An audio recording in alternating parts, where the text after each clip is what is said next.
नमस्कार, उत्तराखंड समाचार में आपका स्वागत है। मैं देवेंद्र प्रसाद। सबसे पहले मुख्य समाचार। गृह मंत्रालय ने 244 जिलों में 7 मई को मॉक ड्रिल कराने के दिए निर्देश। केंद्रीय गृह सचिव करेंगे राज्यों के मुख्य सचिवों के साथ वर्चुअल बैठक। नागरिक सुरक्षा उपायों का आकलन और परीक्षण होगा।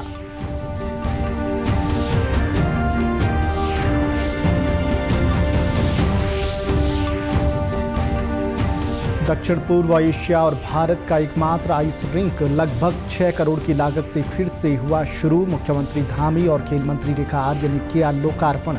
1 दशक से बंद पड़ा था रायपुर स्थित आइस रिंक।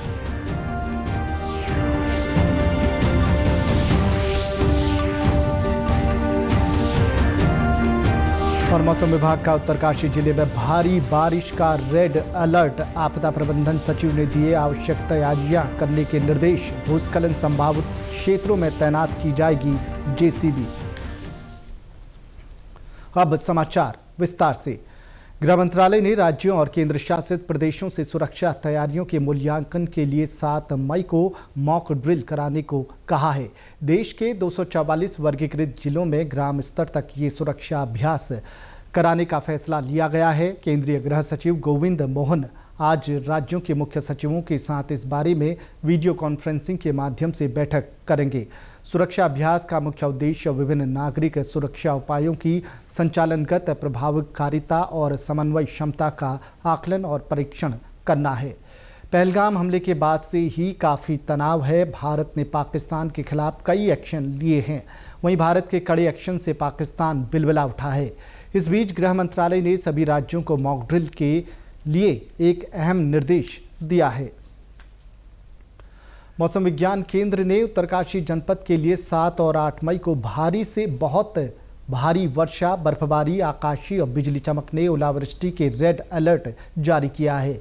जबकि अन्य जिलों के लिए 6, 7 और 8 मई को ऑरेंज तथा येलो अलर्ट के पूर्वानुमान जारी किया गया है। मौसम विभाग के अलर्ट को देखते हुए मुख्यमंत्री पुष्कर सिंह धामी ने सचिव आपदा प्रबंधन एवं पुनर्वास विभाग विनोद कुमार सुमन से जानकारी ली और जनपदों के साथ बैठक करने के निर्देश दिए। सीएम के निर्देश पर सचिव आपदा प्रबंधन एवं पुनर्वास विभाग विनोद कुमार सुमन ने वीडियो कॉन्फ्रेंसिंग के माध्यम से सभी जिलाधिकारियों को जिलों में आवश्यक तैयारियां सुनिश्चित करने के लिए कहा है। आपदा प्रबंधन सचिव विनोद कुमार सुमन ने कहा कि आपदाओं का प्रभावी तरीके से सामना करने के लिए समुदायों को जोड़ने की पहल प्रारंभ कर दी गई है। इस दिशा में शुरुआत टिहरी जनपद द्वारा की गई है। टिहरी के जिलाधिकारी मयूर दीक्षित ने प्रत्येक गांव में 5 लोगों का एक समूह बनाया है, जो किसी भी प्रकार की आपदा घटित होने पर इसकी सूचना जिला आपातकालीन परिचालन केंद्र को देंगे। आपदा प्रबंधन सचिव ने कहा कि यात्रा मार्ग में भूस्खलन संभावित क्षेत्रों में जेसीबी तथा अन्य उपकरणों की तैनाती की जाए। 1 दशक से भी ज़्यादा समय से बंद पड़ा दक्षिण पूर्व एशिया और भारत का एकमात्र आइस रिंक लगभग 6 करोड़ की लागत से बनकर फिर शुरू हो गया है। महाराणा प्रताप स्पोर्ट्स स्टेडियम में मुख्यमंत्री पुष्कर सिंह धामी और खेल मंत्री रेखा आर्या ने इसके जीर्णोद्धार कार्यक्रम का लोकार्पण किया। खेल मंत्री रेखा आर्या ने आइस रिंक के जीर्णोद्धार को प्रदेश के खेलों के इतिहास में एक आइस ब्रेकिंग मूवमेंट बताया। उन्होंने कहा कि प्रदेश में पिछले राष्ट्रीय खेलों के दौरान कई बड़ी खेल अवस्थापनाएं तैयार की गई हैं और अब आइस रिंक के शुरू होने से इसमें एक और महत्वपूर्ण कड़ी जुड़ गई है। खेल मंत्री रेखा आर्या ने कहा कि हमने अतीत की सरकारों की उदासीनता से सबक लेते हुए पहले ही पूरे खेल ढांचे को सक्रिय और संचालित बनाए रखने के लिए प्रदेश का खेल लीगेसी प्रोग्राम तैयार कर लिया है। एक आइस रिंक जिसको लेकर विगत कई वर्षों से कई प्रकार की बातें कही जाती थी और मुझे आज खुशी हो रही है कि इसी आइस रिंक में जहां हम लोगों ने अपना राष्ट्रीय खेलों की लोगों से लेकर, हमने अपने स्लोगन से लेकर, हमने एंथम से लेकर, हमने अपनी टी शर्ट से लेकर, जर्सी से लेकर इसका लॉन्चिंग कार्यक्रम यहाँ पर आहूत किया था। आप हम सब ने देखा था कि कितना बृहद स्तर का कार्यक्रम हुआ। तो वहीं से इसके शुभ संकेत जो है प्रारंभ हो गए थे कि हमें आइस रिंक को पुनर्जीवित करना है। वहीं से संकल्पित हो गए थे। वो कार्यक्रम भी सफल रहा और आज खुशी है कि वो दिन आया जिस दिन आइस रिंक की जो हम सबको इंतजार था कि आइस रिंक एक सफेद हाथी के रूप में जो है स्थापित हो गया है, लेकिन इसका उपयोग नहीं हो रहा है। तो आज जो है ये सफेद हाथी बिल्कुल तैयार है दौड़ने के लिए। आज ये पुनर्जीवित हो चुका है। राज्य वित्त आयोग के दल ने चंपावत में विभिन्न स्थानों का दौरा कर विकास योजनाओं का स्थलीय निरीक्षण किया। आयोग अध्यक्ष एन रविशंकर ने जिला स्तरीय अधिकारियों, जनप्रतिनिधियों और मान्यता प्राप्त दलों के लोगों से बैठकर राज्य प्राप्त वित्तीय संसाधनों का बेहतर उपयोग करने के साथ ही केंद्र व राज्य की योजनाओं को समन्वय के साथ करने पर जोर दिया। आयोग के सदस्य PS जंगपांगी ने बताया कि बैठक में आगामी 2026 से 2031 तक स्थानीय निकायों व पंचायतों को राज्य सरकार की नीतियों में से किस प्रकार वित्तीय योजनाओं का समावेश होना है, इसके लिए परामर्शी प्रक्रिया अपना रहे हैं, जिसके लिए चंपावत जिले के विभिन्न स्थानों का भ्रमण व स्थलीय निरीक्षण किया है। जिला पंचायत सभागार में नगरीय स्थानीय निकाय एवं त्रिस्तरीय पंचायती राज संस्थाओं के जनप्रतिनिधियों एवं अधिकारियों से विस्तृत विचार विमर्श हुआ। साथ में मान्यता प्राप्त राजनीतिक दलों के प्रतिनिधियों से भी बातचीत हुई है। हम आगामी 2026 से 2031 तक स्थानीय निकायों और पंचायतों को राज्य सरकार की निधियों में से किस प्रकार वित्तीय प्रतिनिधान होना है, इसके लिए हम परामर्शी प्रक्रिया अपना रहे हैं।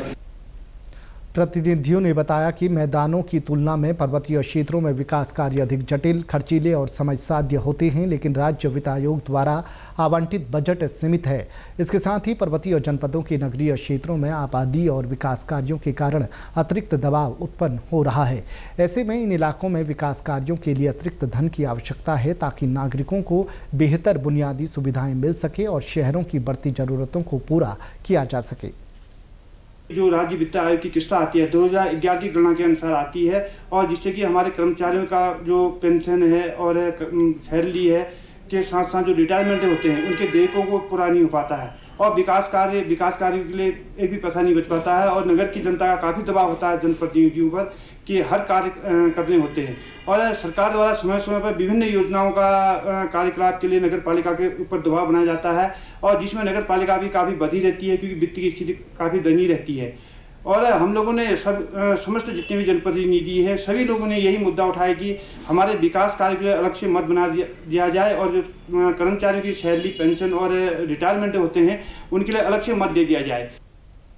वहीं ग्रोथ सेंटर संचालक अमित ने बताया कि आयोग की टीम द्वारा ग्रोथ सेंटर का निरीक्षण किया गया और यहां बने उत्पादों की प्रशंसा की गई। उन्होंने आयोग के सदस्यों के सामने विभिन्न समस्याओं को रखा, जिस पर उन्होंने भरोसा जताते हुए इसे बेहतर बनाने की बात कही। हमारे यहाँ जो है वित्त आयोग के जो सदस्यगण थे उनका यहाँ पर निरीक्षण हुआ, वो हमारे ग्रोथ सेंटर में आए और लौह उत्पादों का जो है बारीकों से उन्होंने निरीक्षण किया और जो है लौह उत्पादों के बारे में जानकारी ली, और हमने अपनी समस्याएं भी उनके सामने रखी, और उन्होंने जो है हमें आश्वासन भी दिया है कि बेहतर से बेहतर जो चीज़ होगी हम लोग ग्रोथ सेंटर के लेकर आएंगे। कुमाऊं कमिश्नर व सचिव मुख्यमंत्री दीपक रावत ने नैनीताल जनपद के ग्राम विजयपुर गोलापार में चौपाल लगाकर जन समस्याएं सुनी और समस्याओं का मौके पर ही समाधान किया। इस गांव की मुख्य समस्या सूखी नदी पर पुल और सड़क निर्माण की है, जिसको लेकर लोक निर्माण विभाग के अधिकारियों ने जानकारी दी है कि सूखी नदी पर 180 मीटर ब्रिज और ब्रिज के आसपास 1.3 किलोमीटर सड़क की विधिवत स्वीकृति मिल चुकी है। वहीं कुमाऊं कमिश्नर दीपक रावत ने बताया कि सभी विभागों के अधिकारियों को यहां बुलाया गया है, ताकि मौके पर ही गाँव वालों की समस्याओं का समाधान किया जा सके।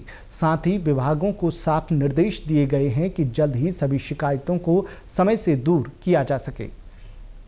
ये विजयपुर गांव है और यहाँ पे काफ़ी समय से आप लोग मांग कर रहे थे कि यहाँ पे कोई ना कोई विजिट करे। वहाँ सभी डिपार्टमेंट्स यहाँ पे आए हैं, जिसमें PWD, इरिगेशन, प्रशासन के लोग, ब्लॉक के डिपार्टमेंट्स। और सबसे पहली जो समस्या यहाँ पे आपकी एक ब्रिज बनाने की है सूखी नदी पे, उसकी विधिवत स्वीकृति फॉरेस्ट डिपार्टमेंट से प्राप्त हो चुकी है। अब इसका डिटेल DPR बनेगा, जिसमें ब्रिज और साथ में 1 किलोमीटर की रोड। राजधानी देहरादून के रायपुर में स्थित PM श्री केंद्रीय विद्यालय OLF द्वारा वार्षिक उत्सव कार्यक्रम का आयोजन किया गया। कार्यक्रम मर्यादा पुरुषोत्तम भगवान श्री राम के जीवन के मंचन पर आधारित था। वहीं पीएम श्री केंद्रीय विद्यालय की प्राचार्य रचना देव ने कहा कि आज विद्यालय में वार्षिक उत्सव के अंतर्गत राम कथा का आयोजन किया गया। साथ ही कार्यक्रम का उद्देश्य बच्चों में सकारात्मक भावनाएं और जीवन में कौशल उत्पन्न हो सके। इस कार्यक्रम का यही मुख्य उद्देश्य है। कार्यक्रम में विद्यालय के 150 बच्चे और अभिभावक उपस्थित रहे।